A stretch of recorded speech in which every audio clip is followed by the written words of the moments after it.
আসসালামু আলাইকুম, কেমন আছেন সবাই? আমি আবার একটা ভিডিও নিয়ে হাজির হলাম আজকে আপনাদের মাঝে।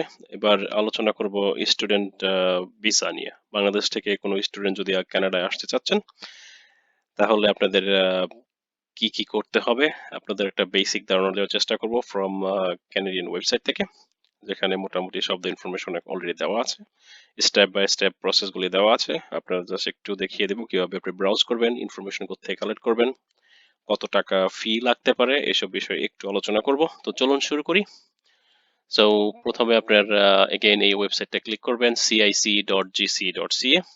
এখানে যাওয়ার পরে হোম পেজটা আসবে, ল্যাঙ্গুয়েজ সিলেক্ট করবেন, ইমিগ্রেশন অ্যান্ড সিটিজেনশিপ, এখানে স্টাডি পারমিট এই ট্যাবটাকে ক্লিক করবেন। তো স্টাডি পারমিটে ক্লিক করার পরে আরো কিছু ট্যাব পাবেন। Study is in Canada as an international student. Under এই ট্যাবটার নিচে আন্ডার দিস ট্যাব আপনার study permits all the other details. So প্রথম যে অপশনটা আপনারা পাচ্ছেন সেটা হলো find out if you need a study permit. একটা জিনিস বলে রাখা ভালো, এখানে এটা বাংলাদেশি স্টুডেন্ট আপনারা যারা বাংলাদেশে থাকেন, তারা অন্য সাথে ডুয়াল সিটিজেন না, অন্য কোনো দেশের সিটিজেন না, যেমন ধরেন ইউএস এর পিআর বা অন্য কোনো কোথাও সিটিজেনশিপ নাই সাথে, তাদের জন্য এই অপশনটা দেখার আসলে কোনো প্রয়োজনই নাই। আপনাদের জন্য ভিসা লাগবে, সেটার কোনো বিকল্প নাই। যাই হোক, সো এই অপশন দেখার আমাদের আননেসারি, এটা ওয়েস্ট অফ টাইম। পরের যে অপশনটা গেট এ ফাস্টার পারমিট, এটাও সেম, গেট এ study permit ফাস্টার, exactly same thing. এটা আমাদের বাংলাদেশের জন্য নয়, এই কান্ট্রিগুলোর জন্য প্রযোজ্য। আপনি এখানে দেখে নেবেন, সো এটাও আমাদের কোনো প্রয়োজন নাই। নেক্সট অপশন যেটা, ওটাতে আমরা চলে যাব, সেটা হলো গেট এ স্টাডি পারমিট। একটা নতুন ট্যাব খুলে নিই, ইজি হবে। যাই হোক, so study permit, about the process, who can apply, how to apply, after apply, all those এই বিষয়গুলো নিয়ে একটু আলোচনা করব। শুরু করার আগে একটা জিনিস বলে নিই, যে ফিটা, স্টাডি পারমিট ফি $150, এটা ক্যানাডিয়ান ডলার, ইউএস ডলার না। সো এই জিনিসটা আপনারা দেখে নেবেন।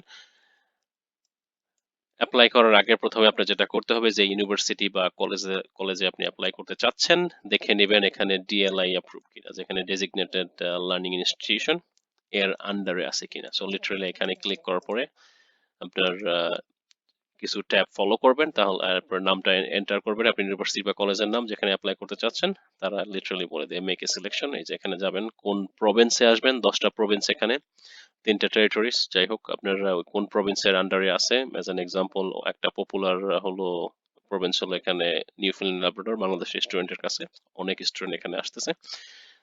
প্রভিন্সটা সিলেক্ট করার পরে আপনি ইউনিভার্সিটি লিস্ট দিবে এখানে, আপনি এখানে সার্চ করবেন, যেমন ধরেন যে কোনো একটা ইউনিভার্সিটি সার্চ করবেন, মেমোরিয়াল ইউনিভার্সিটি নিউফিল্যান্ড, হ্যাঁ এটা এখানে আছে। সো এইভাবে চেক করে নেবেন জিনিসটা আপনি আসলে কোথায় অ্যাপ্লাই করছেন। যাই হোক, আরেকটা জিনিস যেখানে দেখবেন, এটা দেখলেন, তারপরে get study permit for faster STS, we don't need that. যাই হোক, how long you can stay in Canada with study permit. So আপনি যখন স্টাডি পারমিটে অ্যাপ্লাই করবেন, আপনাকে ভিসাটা দিবে, এটা ডিপেন্ড করে আপনার কোর্সটা কতটুকু লম্বা। ধরেন আপনার কোর্স যদি 1 বছর হয়, আপনাকে 1 বছর 3 মাসের ভিসা দেওয়া হবে, 90 ডেজ এক্সট্রা। যদি 3 বছরের কোর্স হয়, 4 বছরের কোর্স হয়, প্লাস আরো 90 ডেজ অন টপ, যাতে আপনি ওই 90 ডেজ আপনি যদি ফেরত যেতে চান, তাহলে সবকিছু গুছগাছ করে চলে যেতে পারেন, অন্য ইউনিভার্সিটিতে ভর্তি হতে চান, ভিসা এক্সটেন্ড করতে চান, ওই সব কাজগুলি এই সময়ের মধ্যে করতে পারেন। লিটারালি এই জন্য তারা এই 90 দিন সময়টা আপনাকে এক্সট্রা দিচ্ছে। যাই হোক, can you go back home? Yes, আপনি যদি ডিউরিং সামার ব্রেক, যদি আপনার দেশে বেড়াতে যেতে চান কিছুদিনের জন্য, 1 মাস বা 2 সপ্তাহ 3 সপ্তাহ, যাই হোক, আপনি যেতে পারবেন, ফুললি এলিজিবল। এটা মাল্টি এন্ট্রি, সো এটা ভিজিট ভিসা নয়। সো আপনি অ্যাকচুয়ালি যে কোনো সময় যেতে পারবেন, আসতে পারবেন, সেটাতে কোনো খুব একটা বাধা নেই। তারপরে হু ক্যান অ্যাপ্লাই, চলুন এটা একটু দেখে নিই নেক্সট স্টেপটা। সো হু ক্যান অ্যাপ্লাই, প্রথমেই eligibility requirements, again designated learning institution দেখে নেবেন, আপনি যেই কলেজ বা ইউনিভার্সিটি অ্যাপ্লাই করছেন সেখানে এই ডিএলআই এর আন্ডারে কিনা, এটা দেখে নেবেন। আপনাকে প্রুভ করতে হবে আপনার এনাফ টিউশন ফি কভার করতে পারছেন কিনা, আপনার সেই পরিমাণ টাকা আপনার ব্যাংক ব্যালেন্স আছে কিনা, বা আপনি এখানে এসে থাকার সময় যে এই টাকাগুলি খরচ হবে সেই পরিমাণ টাকা আপনার আছে কিনা সেরকম একটা প্রুফ আপনাকে দিতে হবে।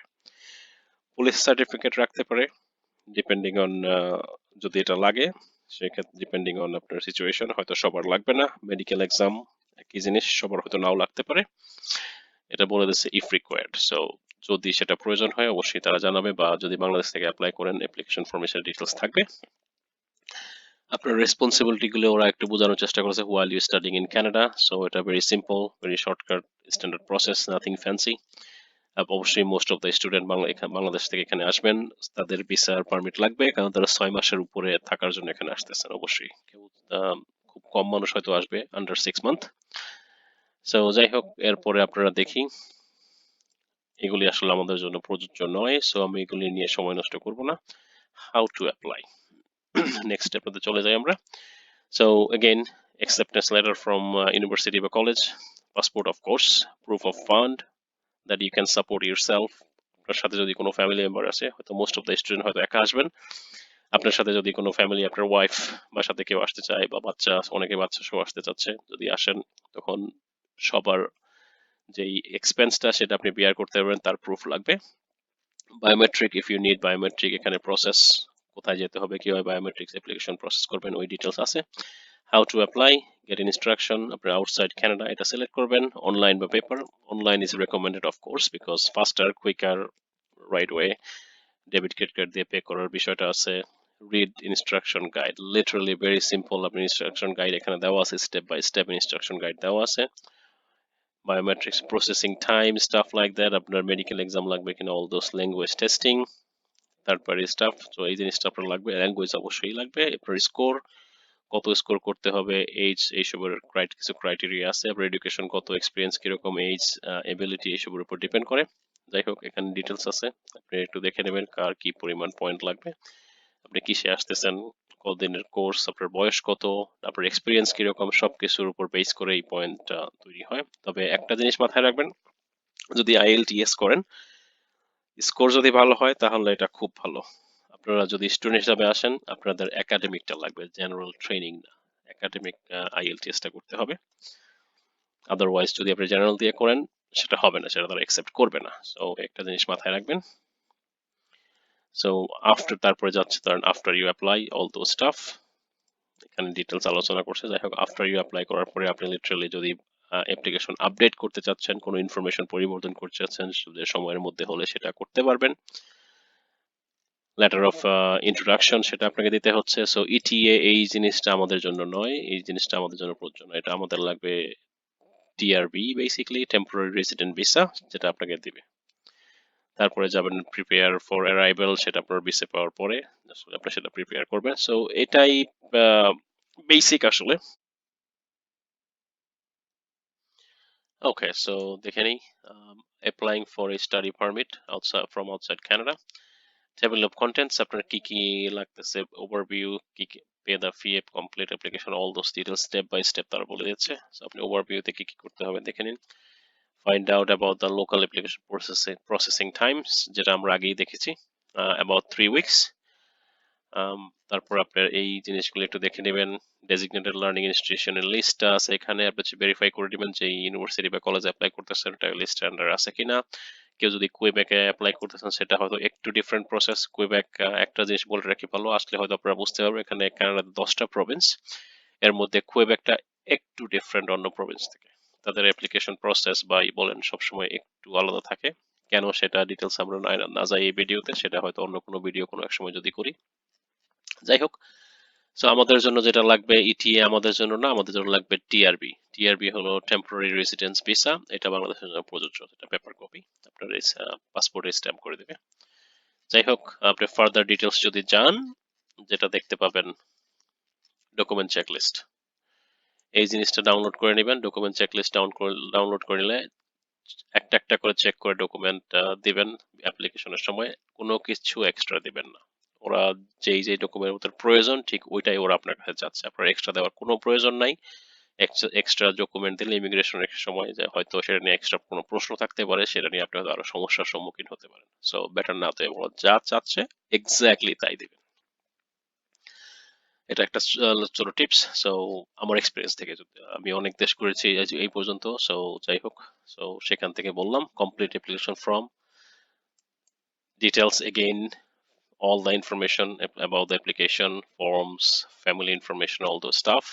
After that যেটা ভালো দিক হলো একটা গাইডলাইনের মতো আপনার দেওয়া আছে। দেখুন প্রশ্ন 1 2 আপনার তারা কি চাচ্ছে একটু ভালো করে নজর দিয়ে পড়ে নেবেন, দেখবেন আপনি নিজেই বুঝতে পারবেন, কারো কাছে যেতে হবে না, কাউকে জিজ্ঞেস করতে হবে, প্লেন এন্ড সিম্পল ইংলিশে, নাথিং রকেট সায়েন্স বেসিকলি এখানে, এভরিথিং প্লেন এন্ড সিম্পল, সবকিছু দেওয়া আছে স্টেপ বাই স্টেপ।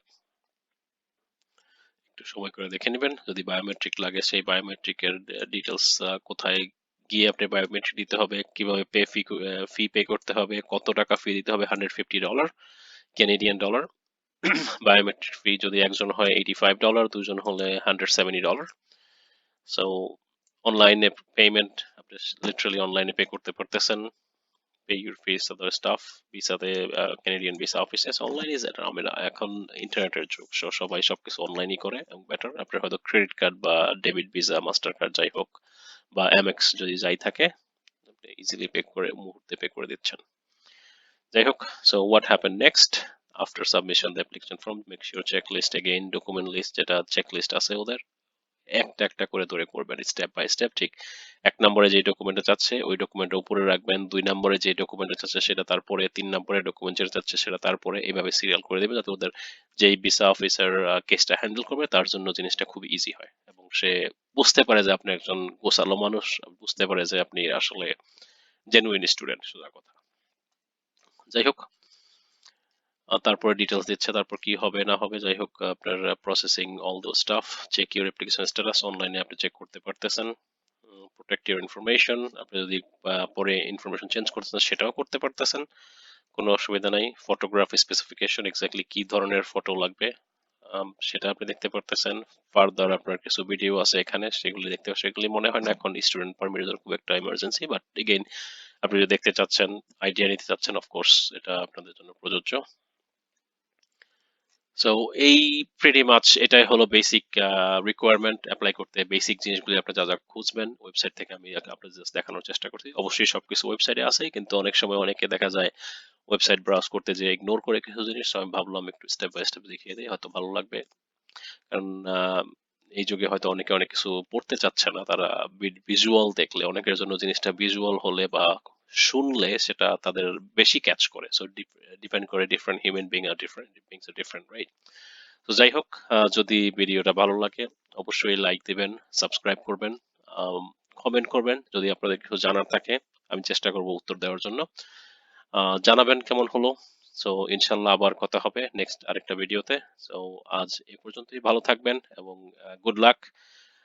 আশা করি আপনারা আসতে পারবেন স্টুডেন্ট ভিসা নিয়ে। অবশ্যই ক্যানাডিয়ান ইউনিভার্সিটির বেশ ভালো ডিমান্ড ওয়ার্ল্ড ওয়াইড। যাই হোক, সেটা অন্য ব্যাপার, সেটা পরে। যাই হোক, তবে একটা কথা বলবো যাওয়ার আগে আবারও, একটু ভালো করে পড়ে নেবেন, দেখবেন আপনি সবকিছুই বুঝবেন, step by step every single thing দেওয়া আছে। যাই হোক, এবং খুব বেশি টাকা পয়সার প্রয়োজন নেই, আমার মনে হয় bank balance about 20 to 30 lakh টাকা দেখাতে পারলেই মনে হয় more than good enough, depending on university of course. আপনার যদি একটু দূরের ইউনিভার্সিটি গুলিতে আসেন তাহলে হয়তো একটু ইজি ভিসা পেতে আই বিলিভ।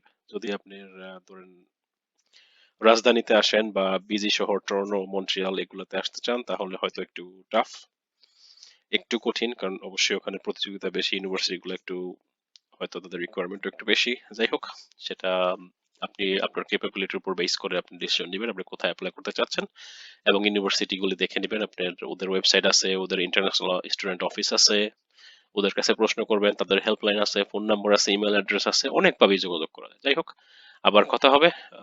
ভালো থাকবেন এবং এগেইন গুড লাক। খুদা হাফেজ, আসসালামু আলাইকুম।